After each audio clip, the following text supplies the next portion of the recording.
Hello everyone, welcome to Lukmaan IAS. Today we are going to have the Hindu newspaper analysis dated 28th of August 2023. In today's newspaper discussion, we are going to cover many topics that are from the editorial section of the newspaper, and also we are going to cover topics from other sections that are important for the UPSC prelims and mains exam.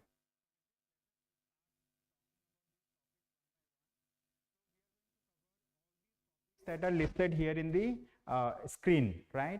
So this is the first topic that we are going to discuss in detail. This topic says India's Rohingya refugee children are not criminals. So this topic is about rights of the children who are refugees, right? Who are children of the refugees who have come to India to seek refuge and asylum. So this topic is related to GS paper 2, okay? It's related to GS paper 2 of the mains exam. And this is under social justice, okay? So there is a topic which is known as social justice, so under which this topic is important. So we are going to understand about this particular topic in detail. So like stay with me. So now we are going to discuss about this topic in detail. Now, name of the topic is India's Rohingya refugee, okay? Name of the topic is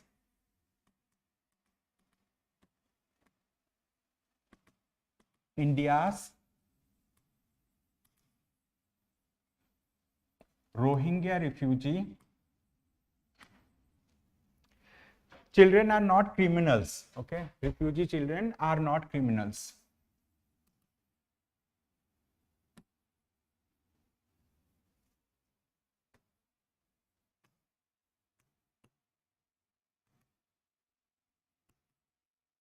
So let's discuss about this topic. Basically, this topic has been, let's say, written in the context of, okay, in the context of children who has died, okay. So recently there was a refugee Rohingya child, okay, refugee Rohingya child, and that child was of about 5 years old, and this child has died, okay. So this child has died within, okay, so this child has died because of, let's say, inside the detention center. So we are going to discuss about this particular topic, right? So let's discuss about this. So recently, like many people, right? So many people like who have migrated from the state of Myanmar. So Myanmar is a country, right? From Myanmar, many people have, let's say, fled away. Okay, many people from Myanmar has fled away and they have come to India as well. Why they have fled away from Myanmar? Because of persecution, okay, state-led persecution happened, okay. So because of that, they have, let's say, like, you know, they have like seeking security, they have started migrating to other countries including India. So this particular persecution of Rohingya people from Myanmar, so it has started, right? It has started in 2020, and since then about 20,000 of these people have migrated to India, right, from various routes. And these people have also migrated to Bangladesh, right? Bangladesh has also created a center for giving them asylum, for giving them refuge. However, these people, like once they have migrated, so many of these people have, let's say, settled in different parts of India, including Delhi.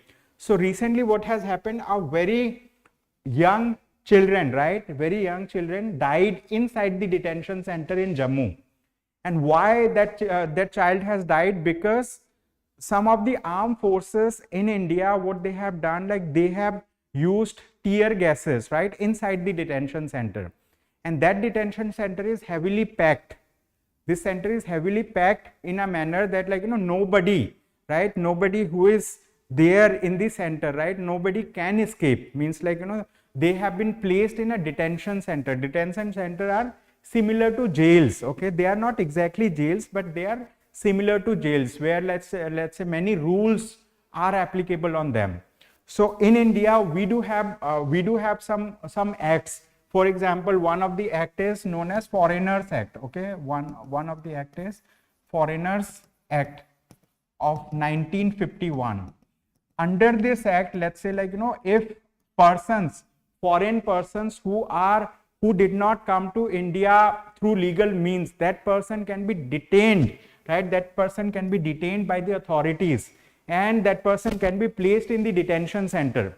Once these people are placed in the detention center, these people do not get the rights that are given to normal citizens of India. Okay, so many of these rights are not given to the normal citizens of India. So that's why this article was written, one of the person like who seeks, right, who seeks to provide let's say security to the refugee people also. And if I talk about let's say there are many international refugee conventions, and out of these conventions some conventions are very important. So we are going to learn about those conventions also. So one of the convention is known as the Refugee Convention. Okay, one of the convention is known as the 1951 Refugee Convention. Okay, so there is a convention which is known as 1951 Refugee Convention.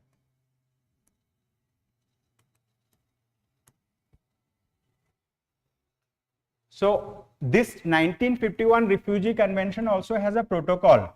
Its protocol is known as 1967 protocol. Okay, its protocol is known as 1967 protocol. So this 1951 Refugee Convention is an international convention. This convention is, let's say, supported by the United Nations organization, and India has joined, right? India has joined, India has not signed, or India is not a signatory. Okay, so like we can mention that India is not a signatory. Okay, it's not a signatory to this convention. Okay, to the Refugee Convention. India is not a signatory to the Refugee Convention. So this is an important point that we should keep in mind. Since India is not a signatory to this Refugee Convention, so the clauses of this Refugee Convention is not applicable to Indian people. It's not applicable to Indian government. However, do we have any let's say rules that protect the refugees in India? So for protection of refugees, government of India deals with them in a different manner. Means like in India we do have, let's say, like this particular thing which is known as Foreigners Act. Under this act, like we provide some kind of securities to the foreigners. However, we keep these foreigners inside a detention center. And apart from this, there are international norms also that are in place. One of the international thing which is in place is known as United Nations Convention on the Rights of the Child. Okay, so there is a convention which is known as United Nations Convention on the Rights of the Child. Okay, United Nations Convention. United Nations Convention on the Rights of the Child. On the Rights of the Child. Okay, so this particular convention is there. United Nations Convention on the Right of the Child. And so this is in short known as CRC. It is known as CRC. India is a signatory of this convention, and the Article 5 of this convention, Article 5 of this particular convention talks about that all children, right, irrespective of the fact whether they are citizens or they are refugees, all children does have a right to their life. They have a right to be given education, right? So they have a right to be treated fairly. They have a right to attain a dignified life. So India is a signatory of this particular convention, the second one, which is known as United Nations Convention on the Rights of the Child.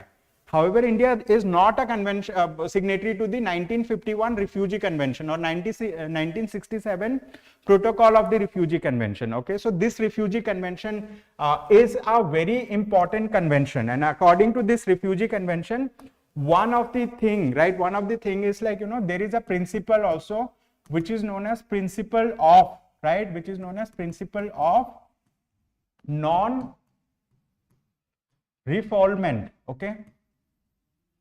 So what do we mean by principle of non-refoulement? So this principle of non-refoulement says, right, it is a principle for human rights, for protecting the rights of the refugees. Let's say there are refugees who have fled from a country. Let me take the example of Myanmar. Okay, so those people like who are persecuted in their own country. They might be persecuted for various reasons. One of the reason may be their because of their religion or their political opinion, or there can be many other reasons. If people are persecuted in their own country, so generally to save their life and to save the life of their family members, what they do, they let's say like escape, they run away from their own country. So these people have run away from their own country and they have, let's say, come to India, they have come to other countries like Bangladesh and all. So if refugees come from one country to another country, the second country does have some responsibility towards those people who came to seek, let's say, refuge, right? So this is known as, like, the responsibility is known as principle of non-refoulement. So under this principle of non-refoulement, those people who have migrated or who had, let's say, fled away or run away from their own country because of persecution, so these people will not be sent back, okay? These people will not be sent back to their own country, right? If danger persists in that country, okay? So these people will not be sent back.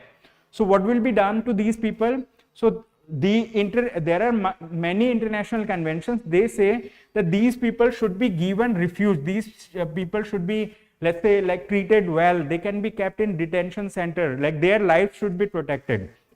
So since India is not a signatory to the 1951 convention, however, what India does, like, India protects these people, right? India protects these people. And in this article, the author has talked about many things. So author has talked about that many of these children are, let's say, sent to juvenile justice care and protection, right? They are sent to juvenile justice centers under this particular act. This is known as Juvenile Justice Care and Protection of Children Act 2015. So in India, we do have an act which is known as Juvenile Justice, okay, Juvenile Justice Care and Protection, okay, Juvenile Justice Care and Protection of Children Act, okay, of Children Act 2015. So what is this act all about? Juvenile Justice Care and Protection of Children Act. So this is an act that protects the rights of the children. So those children who are below a specific age group, let's say those people who are below 18 years of age, right? So you need to cross check again, like, what is the exact age. So for our understanding, let's consider those children who are aged less than, right, who are aged less than 18 years. So if these people happen to commit any crime, so they will be treated, let's say, leniently, in the sense, like, all those laws that are strict in nature for, let's say, adult people, so those laws will not be applicable to these people. So these people will be treated leniently. These people will be sent to, let's say, juvenile care homes, where these people will be, let's say, like, trained. These people will be educated, so that after some time they can come out of the juvenile justice centers and they can, let's say, mingle with the society at large. So this is there in India. This particular thing, I mean, this particular act protects the rights of the children, right? It, let's say, gives shelter to those children who are in conflict with some of the laws. Conflict means either they have done some crime, or, let's say, they are children of the refugees, right? Children of the refugees who have come to India. So these are the things. So that's why the author says that, like, those children who have come from Rohingya, like those people who have come from, let's say, Rakhine province of Myanmar. So these are known as Rohingya Muslims, those people who have come. So they came with their, let's say, parents. These children came with their parents. So many of these children have not seen, let's say, any place outside a detention center in India. So the thing is, like, they say that these children are not criminals, and these children should be given the opportunity, right, to live a life, right, live a dignified life. And for that, like, these children should be given education. They should be, let's say, made to come out of the detention center along with their parents and all. And the author has suggested many things under it, right? So there is an international organization also, which is known as UNHCR, okay, UNHCR. So UNHCR stands for United Nations High Commissioner for Refugees. So this is a UN, United Nations Refugee Agency. This is also known as United Nations Refugee Agency.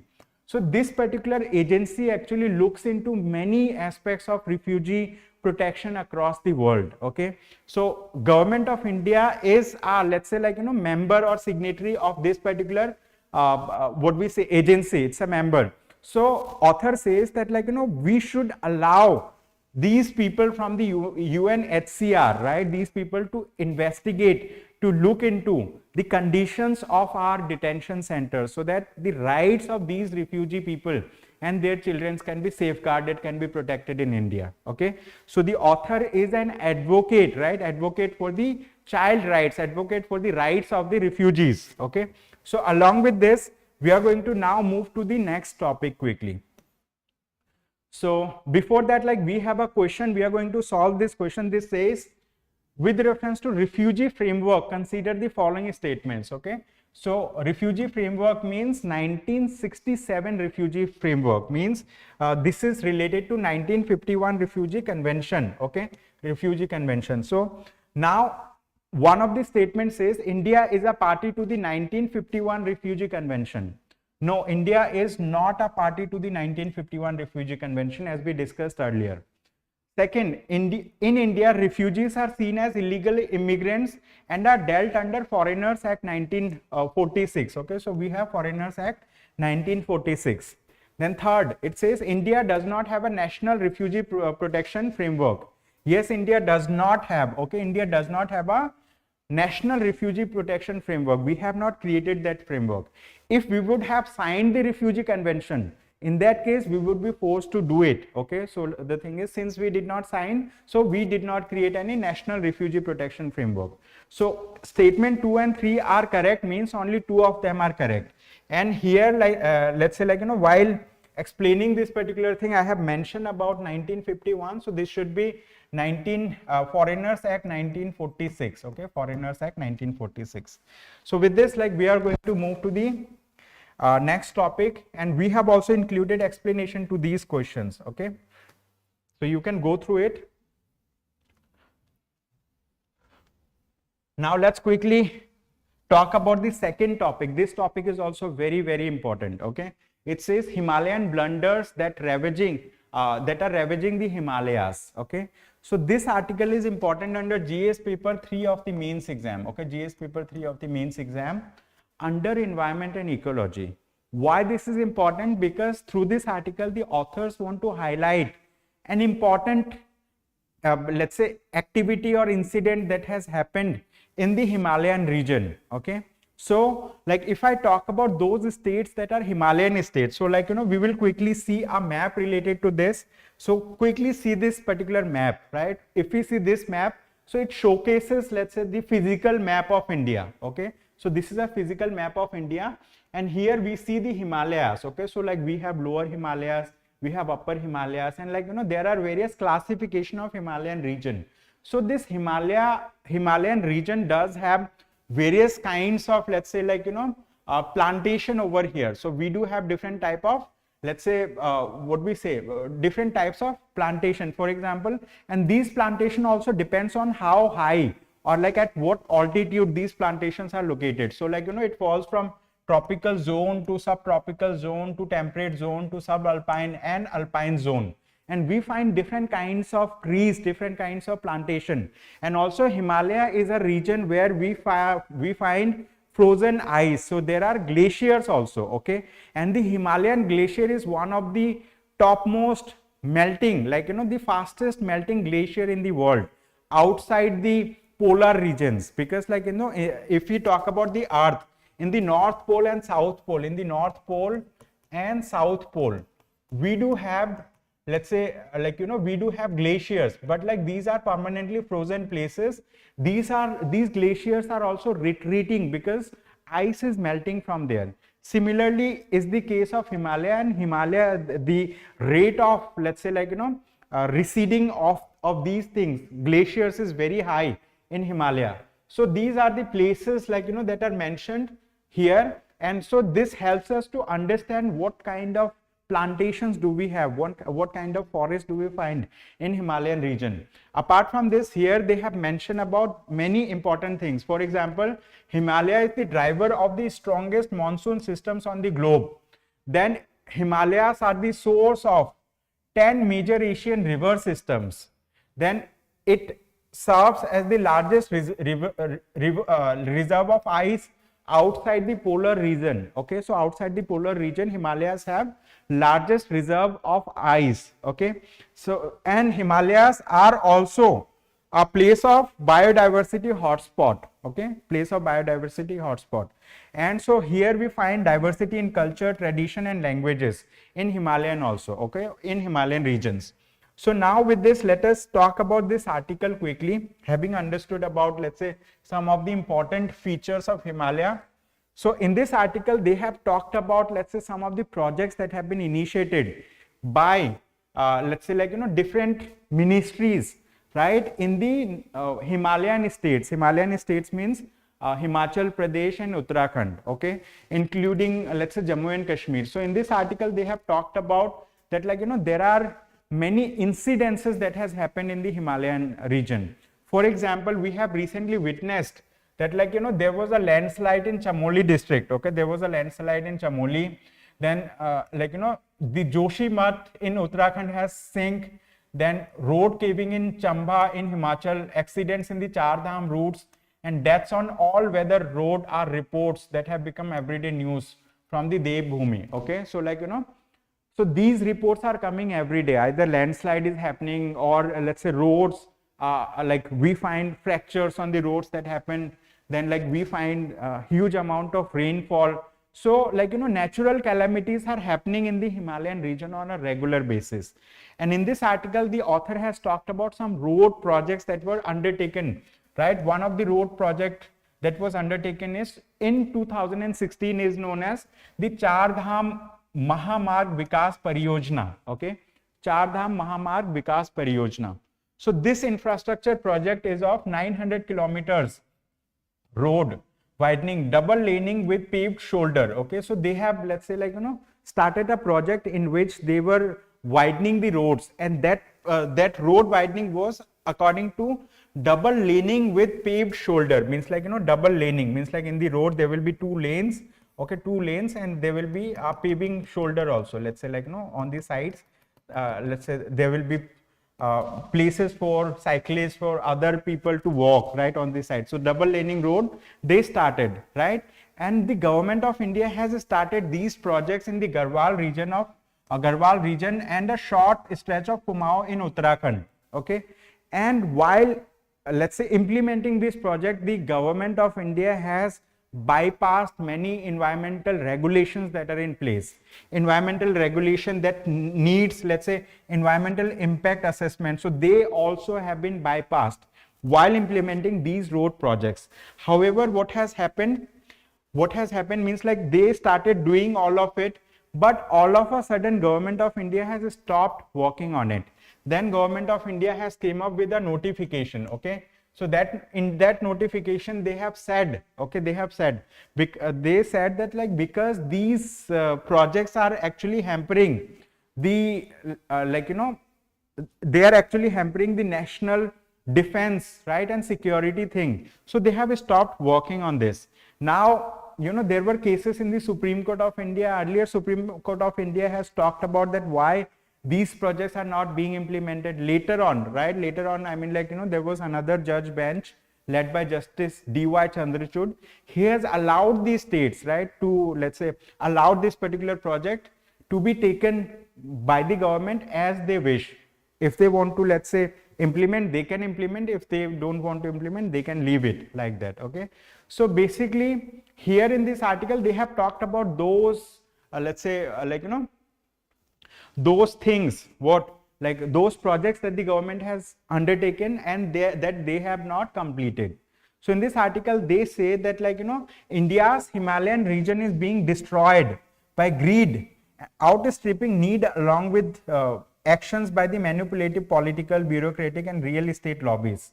So the author wants to highlight that Indian Himalayan region is being manipulated because of vested interest by the politicians, by the bureaucrats and by the corporates, by those let's say real estate companies, right, who want to install many projects. Okay, so they want to highlight these things. So it's important that you understand about the importance of Himalayas. Okay, so that's why initially I have shared the details related to Himalayas, right, through this particular through this map. Okay, through this map. So with this, like, we will move to the next topic quickly. This topic is again very important. It says the importance of states in space missions. Okay, so recently we know that the Indian Space Research Organization has launched Chandrayaan-3 mission, and that Chandrayaan-3 mission, let's say, like, has reached the moon, and we have made the lander to land on the surface of the moon. And that landing was done on the south pole of the moon. Okay, south pole of the moon. And India became the first country to have landed its lander, right, to have landed let's say, like, one of its spacecraft or like one of its component in the south pole of the moon.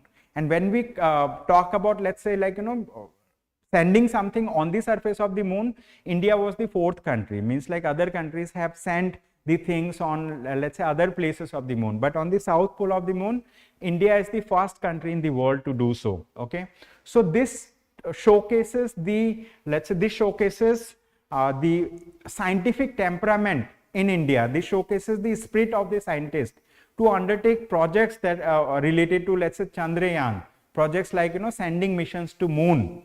And this was not the first thing that we have done, right? So earlier also we had Chandrayaan-1, Chandrayaan-2 mission, but Chandrayaan-3 mission is the most successful mission so far related to moon missions. Also we have also launched, right, we have launched this Mars mission as well. So in this article they talk about, like, some of the criticism of many other countries. Many other countries have criticized India that, like, half of India's population is living in below poverty line. They say that half of Indians are poor, and now they are thinking of going to like moon. So in this article the author has talked about that, like, out of the four countries, for example, the United States of America, then Soviet Union. Okay, Soviet Union.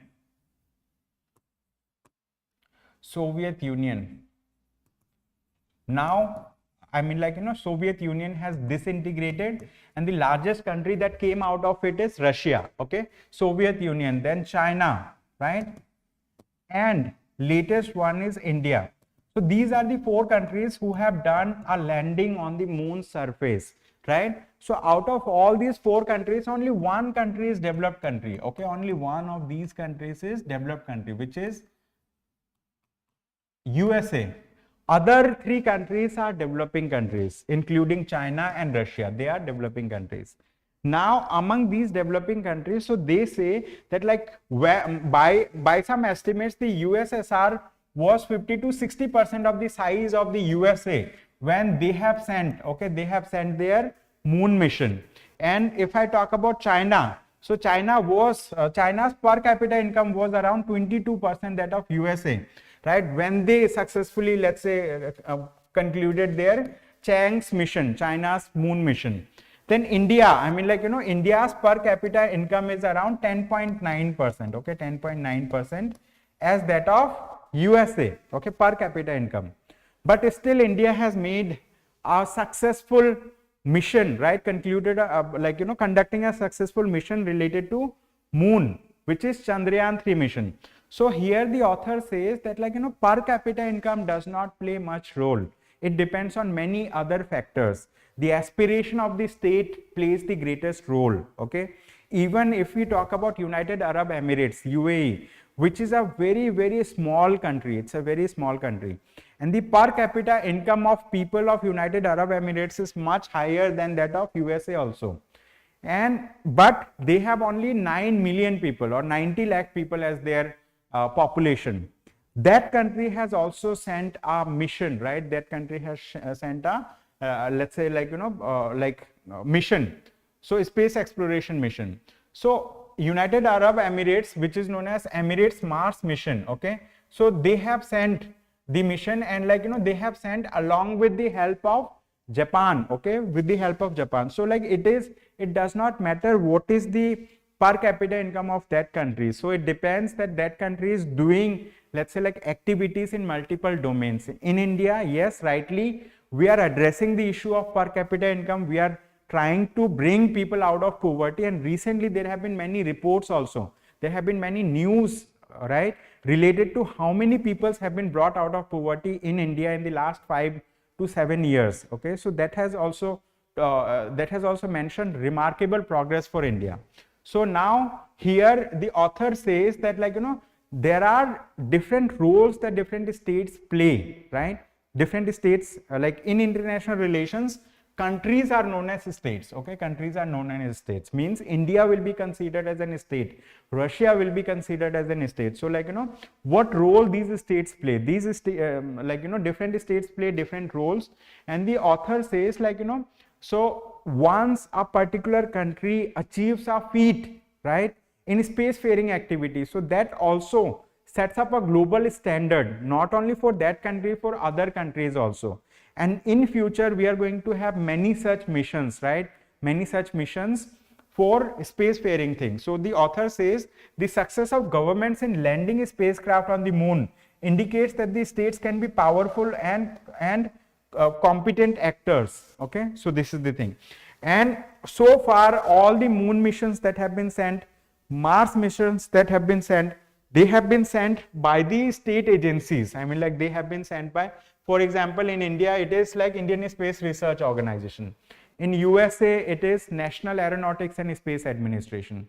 In Russia it is Roscosmos. In China they have China's National Space Agency, like that. Okay, so states play a major role, and private sector needs help of the states to excel in this domain as well. So this is what is said by the author. This article is again very, very important. This article says the state of scholarships for minorities. Okay, so in India we have many different let's say categories of minorities. For example, like we have Muslims, they are in minority. We have Sikhs, okay, they are in minority. We have, let's say, Jains, we have Buddhists, and we have Christians. Okay, so these all people are in minority. So there are 6 notified minority communities. I have written just 5 of them. Okay, so maybe Jews, maybe the other class. Okay, so for our understanding I'm just writing it. Okay, it can be different. So like, these are the minority communities in India. Minorities in the sense their population is much less as compared to the majority population, the Hindus. Okay, Hindus occupy the majority population. Here in this article the author has talked about the scholarships for minorities. Okay, so scholarships especially related to the Muslim minorities. Okay, so the author says in the last few years, in the last 2-3 years, the central government has, let's say, cancelled many scholarship programs, and they have reduced. Okay, one thing is they have cancelled many scholarship programs, and they have reduced fundings for many scholarship programs. Okay, they have reduced funding of many scholarship programs. Why they have done so, right? So for that the author has written this article, and they have also mentioned about one important committee which is known as Sachar committee. Okay, so they have mentioned that Justice Rajinder Sachar committee was constituted by the UPA government to look into the social, economic and educational standing of Muslims in India. And that Sachar committee has given a report, 400-page report, and they have tabled it in the parliament in 2006. The Sachar committee concluded that the Muslim minority was neglected in almost all dimensions of development. They have less educational attainment, they have less economic resources, and they have, let's say, they have less, let's say, social standing. And they say that they rank much below the Hindu OBCs and other minorities. Okay, and they anyhow rank much below the, let's say, upper caste Hindus. So they say that the minorities, this particular report which is known as the Sachar committee report, it says that the minorities need protection from the state. They need, let's say, enabling provisions. They need let's say forward looking policies, so that these minorities can also come forward to the society, they can also flourish and prosper.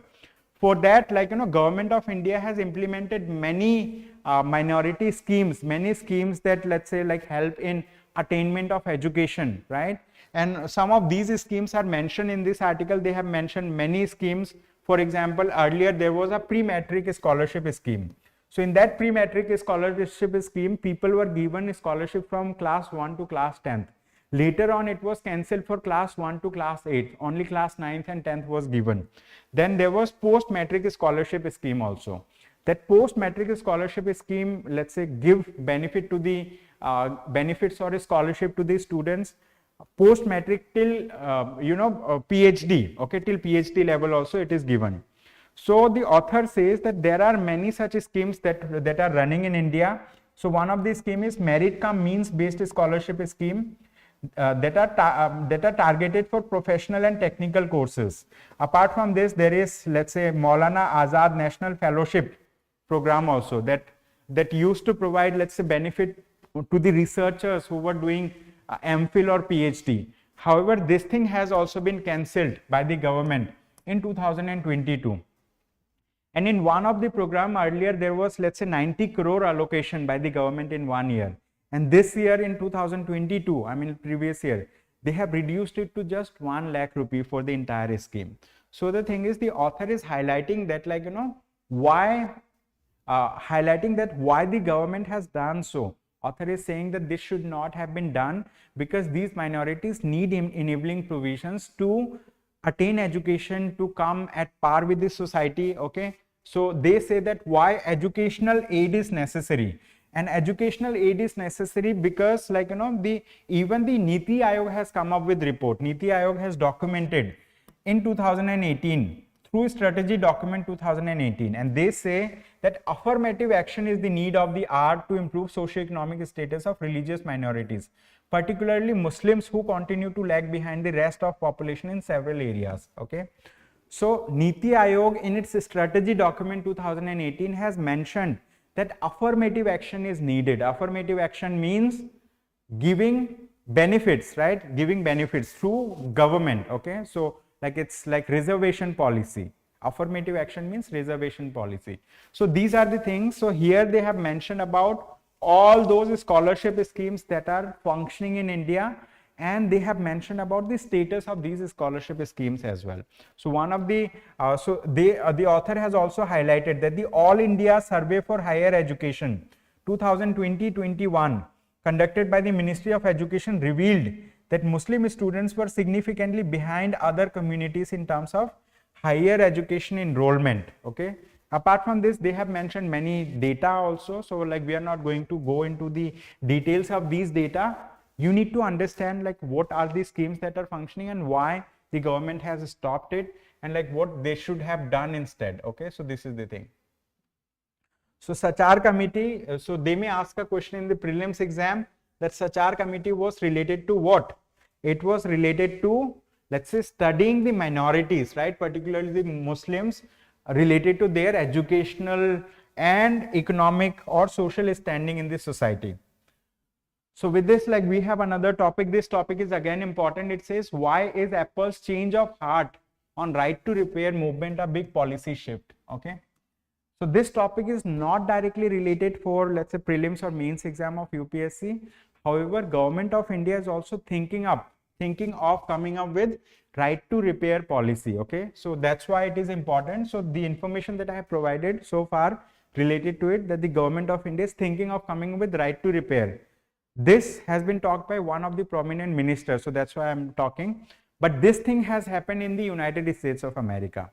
So the thing is, in United States of America, those companies that are producing hardware which are backed by, let's say, high-end softwares.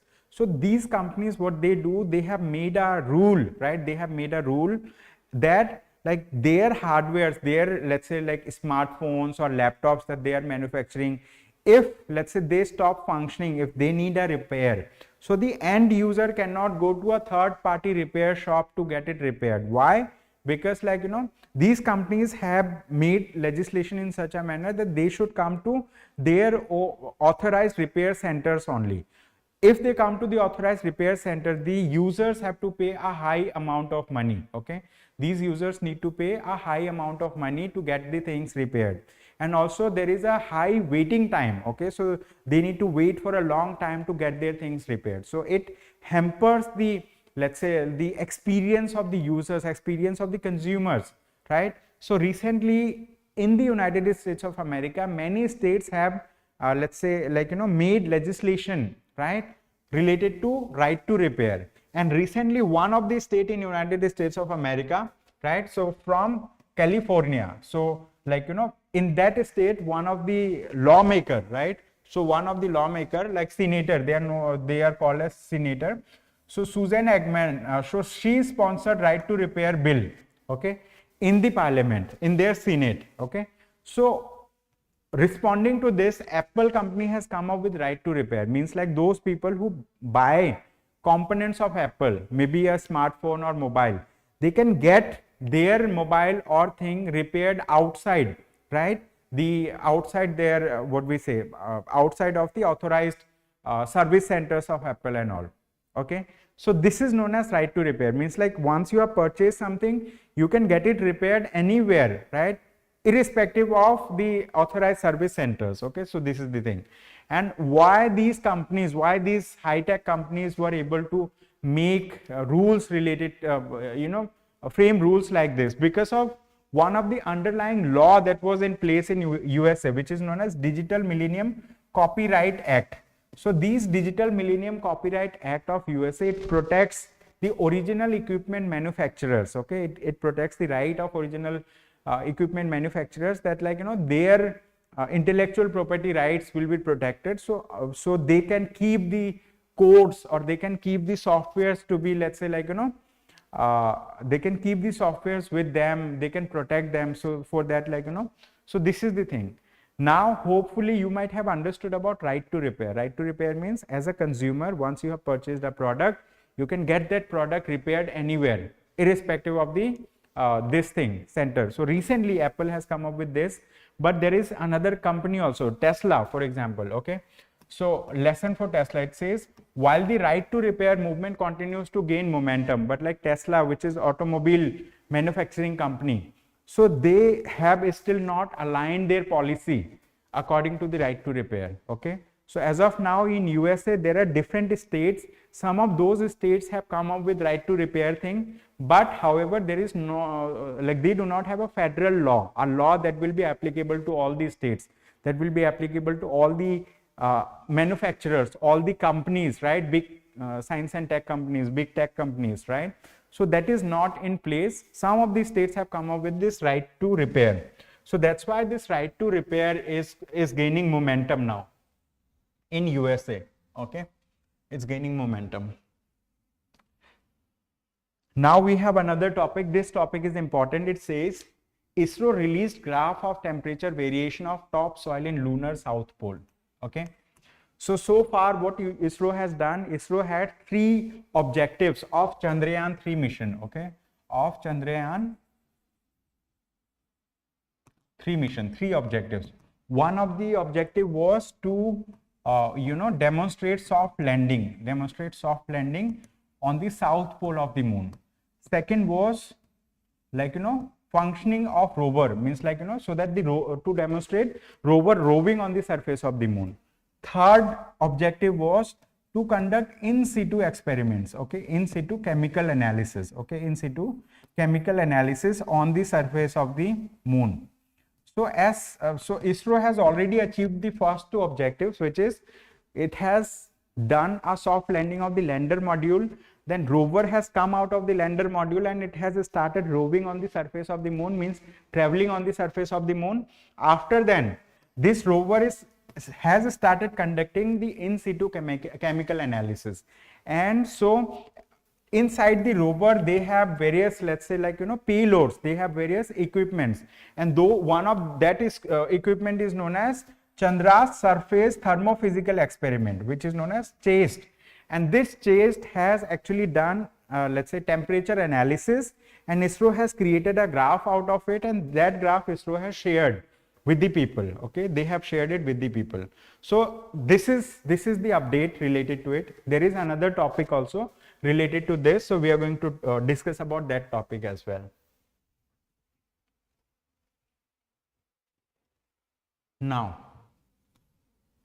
this is another topic. This topic is also very, very important. Okay, so this is related to science and technology. It says, as Pragyan digs deep into the moon, scientists at Vikram Sarabhai Space Center, VSSC stands for Vikram Sarabhai Space Center, lab turn their gaze to solar wind. Okay, so Chandrayaan 3 mission is performing. 2 of its objective has been achieved. The third objective is in the midway, right? We are doing the analysis. Now in this article, they say that the scientists at Indian Space Research Organization, they are meanwhile, they are working on some other programs, other space missions that are in line.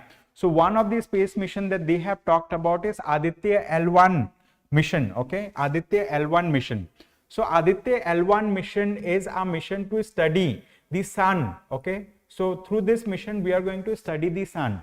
So Aditya L1 spacecraft will be placed at Lagrange point 1. So let us understand what is Lagrange point 1. Okay, so this graph that you can see, okay, this graph that you can see this thing, this side. So this is the sun. Let's say this is the sun. Okay, this is the sun. So sun is not at the midpoint of the circle. So like, you know, there, let's say this is sun, this is earth. Between earth and sun, okay, so when we talk about these two bodies, so between these bodies there are 5 points. These 5 points are known as Lagrange point. So for example, Lagrange point 1 L1, Lagrange point 2 L2, Lagrange point 3 L3, Lagrange point 4 and Lagrange point 5. What are these Lagrange points?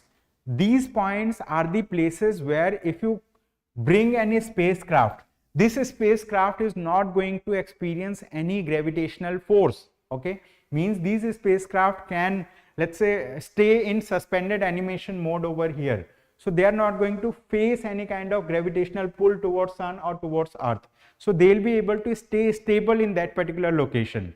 So these 5 locations are those locations where if you place a spacecraft, that spacecraft will not be needing any fuel to stay there stable. Okay, so like we are sending Aditya L1, right? Aditya L1 where? In the Lagrange point 1. Once we send it at Lagrange point 1, so from here it's going to study, right? Study the sun rays. Okay, it's going to study the sun rays, and after studying it is going to give us lot of data. Okay, lot of data. So this is again, let's say, like showcasing of the same thing, and the triangle that you see, it makes, let's say, 60-degree angle with this. Okay, it makes 60-degree angle. Okay, so this is known as Lagrange point, the point where a third object or a man-made satellite is not going to experience any gravitational pull. So it can be stationed there, right, without having to spend any fuel, right? So this is the thing. Now we are going to discuss some of the payloads. Okay, some of the payloads that are there on the Aditya L1 mission. Payloads means the scientific instruments. Payloads means scientific instruments that we are going to install, right, on Aditya L1. So these are L1 orbiting X-ray spectrometer. Okay, spectrometer. L1 orbiting X-ray spectrometer. So it studies the X-ray flares from the sun. Then we have visible emission line coronagraph. Okay, coronagraph. So it studies solar corona and dynamics of coronal mass ejections.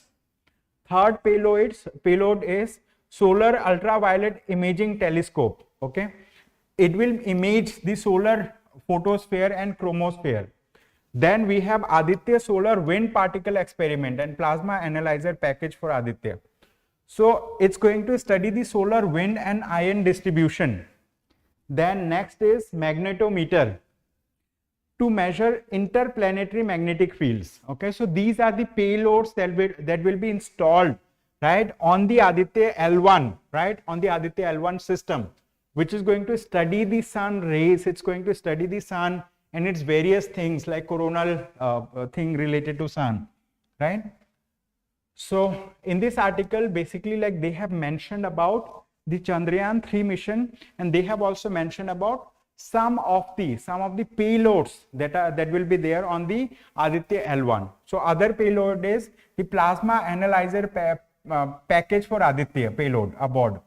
So it is one of the 7 scientific payloads aboard the mission. Okay, so this is one thing which is known as Papa, and apart from this 5 other I have mentioned, so like there will be one more. So there are 7 scientific payloads on Aditya L1. So with this, like we are going to solve a question on this topic. Okay, this question is important, we are going to solve it. It says, with reference to Aditya L1 mission, consider the following statements. It says, it will study chromosphere and corona of solar atmospheric dynamics. This statement is right. Second, it will be placed in the convection zone of the sun. No, it will not be placed at convection zone. It will be placed at Lagrange point 1. Okay, Lagrange point 1. In short, it is known as L1. It will be placed at L1 place. So which of the above statements is or are correct? Only one is correct, which is A. Okay, A is right answer in this case. Only one is correct. So we have included an explanation also to this. You can go through the explanation in your free time.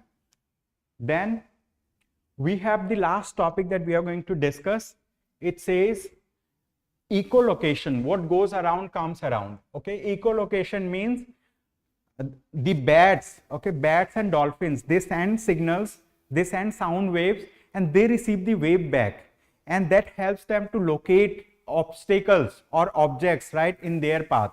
Okay, so echolocation is a scientific term, and it's related to noise, it's related to sound that the bats or dolphins, right, that what they do, they basically like emit. So related to this, we have a question for you. It says, often seen in the news, echolocation is used by which of the following animals to navigate and locate prey? Okay, so which animals use it? One of the animal is dolphin, other is bat. So 2 and 3 are correct. Penguin do not use it, elephants do not use it, then butterfly do not use it. Okay, so like correct answer would be option A. Okay, option A means dolphin or bats do use echolocation. So you can go through the explanation of the question in your free time. So that will be all from my side for the day. Thank you so much everyone for attending today's discussion. I hope you have a good day ahead. Thank you.